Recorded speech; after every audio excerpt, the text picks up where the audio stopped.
54 now, but if we wind the clock back into the early 1980s, I was a young, not out gay man living in North Vancouver, which is where I grew up.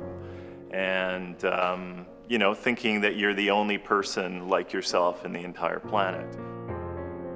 Consequently, you know, felt very alone, very ashamed of who I was, but eventually started to gain some access to the downtown community, understood where gay people were. I was working as a waiter in a restaurant on Robson Street at the time, and there was a number of gay men who were working there as waiters as well, and they seemed to know that I was gay when I didn't.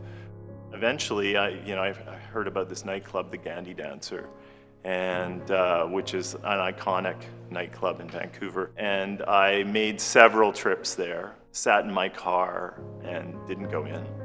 And eventually on July 4th, 1981, because I remember the day, it was Independence Day in the US. And for me, that was my Independence Day, because that was the night that I decided to go into the Gandhi Dancer, and a whole new world opened up. I could not believe the gay men that were there. It was just like a cathartic experience for me, and just a whole lot of shame and loathing was lifted away from me at that point. And from that moment on, I was absolutely an out gay man, and there was no question about that. Coming out to my parents fairly shortly after that, and my brother and sister, all my friends, and then started to build an entire new support network, new family, through the contacts that I made through the Gandhi Dancers. It was a very exciting time for me, and really an incredible growth opportunity.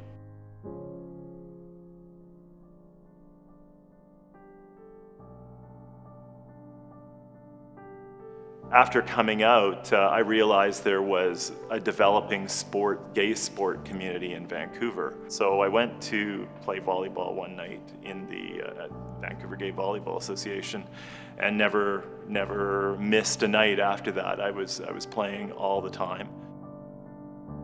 In about 1985, a group of us got together as volunteers here in Vancouver to put in a bid to host the Gay Games. My first trip to San Francisco was in June of 1986. I was fortunate enough to stay at the home of Tom Waddell, who was the chair and really the visionary who created the whole Gay Games movement. Dr. Waddell was in the final stages of AIDS. It was so emotional for me to be there and to be in that environment. And emotional as well to be in a city like San Francisco, where, unlike Vancouver, AIDS was everywhere. You could see it on the street corner, and it was something that really had a profound impact on me. They awarded the next Gay Games to Vancouver. We went down again to participate in the Gay Games, and we had a team of about 250 people. It was just such a celebration of what gay men and lesbians can do together, and still in this environment where there was so much sadness and so much loss happening around all of us at that time.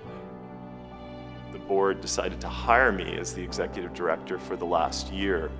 In the end, we ended up with 7,300 athletes from all over the world that came to Vancouver. It was a hugely successful event, just tremendous to see that kind of growth in the city, and an incredible pride over what people in the gay community in Vancouver could accomplish.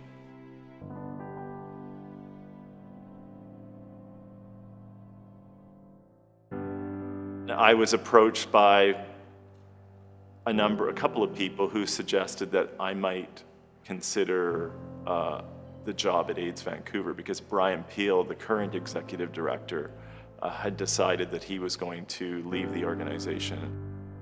It seemed like a good fit for me, and so I applied for the job, and I was hired in March of 1991.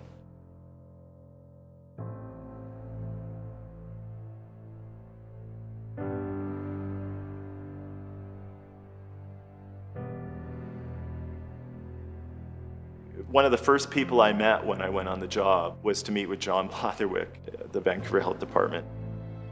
You know, the city being one of the funders for both the PWA Society as well as AIDS Vancouver, really wanted to find some synergies in terms of bringing the organizations together under one roof. Following that meeting, I met extensively with Chris Sabian, who's the director of the PWA Society, and we started working on a plan for developing the Pacific AIDS Resource Center PARC at 1107 Seymour Street.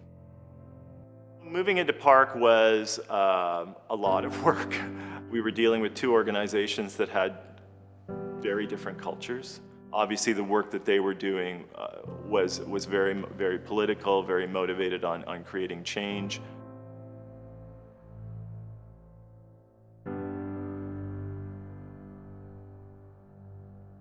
Very different work, but in my mind still complementary to what was happening at AIDS Vancouver. We moved into the building in the summer of 1992.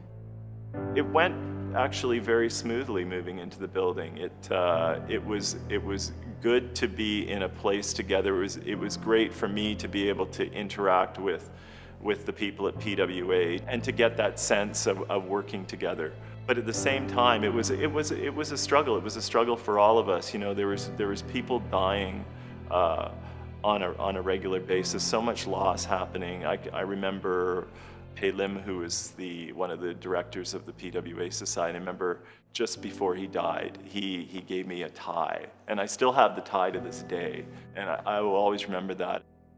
The fact that we were able to bridge those two cultures of the two organizations together, it was very important, but it was a lot of hard work and a lot of angst and a lot of loss. Overall, I was very happy that we were able to bring some stability, that we were able to get together with the PWA Society, actually get into one building to begin to complement one another as opposed to fighting one another. So those are all great things that we were able to do during my period there, and the organization grew from there.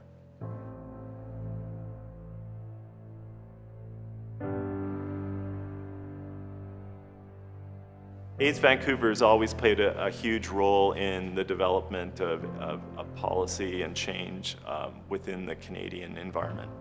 And I think one of the things that I was most happy about was the fact that we were able to grow our programs, that we were able to get funding increased, to be able to deliver more programs, to get more volunteers involved. And I personally had a lot of loss. I lost several friends to AIDS over the years, and especially in the early 90s. And it was really hard. And I'd gone through 5 years straight of community organization, being very active, trying to make things happen. I had a friend who had just recently died, and it was very hard, and I could not. It just felt like I just can't do this anymore. I know there was a lot of internal struggles within AIDS Vancouver because it was growing quickly. People have different ideas in terms of what they're trying to do with the organization. It just felt like I don't have the energy to deal with it anymore, and had nothing left to give. And so I tendered my resignation and walked away from working in the community, walked away from HIV and AIDS. I stopped playing volleyball. All these things kind of just went by the wayside, and really I just needed to leave it behind. In terms of just how you deal with the loss, you just do. It's like going through the Holocaust in some ways. Do you ever really process it all? I don't know. I mean, there's times when I lay in bed at night and I think about some friends that have gone, and it's still raw, very emotional.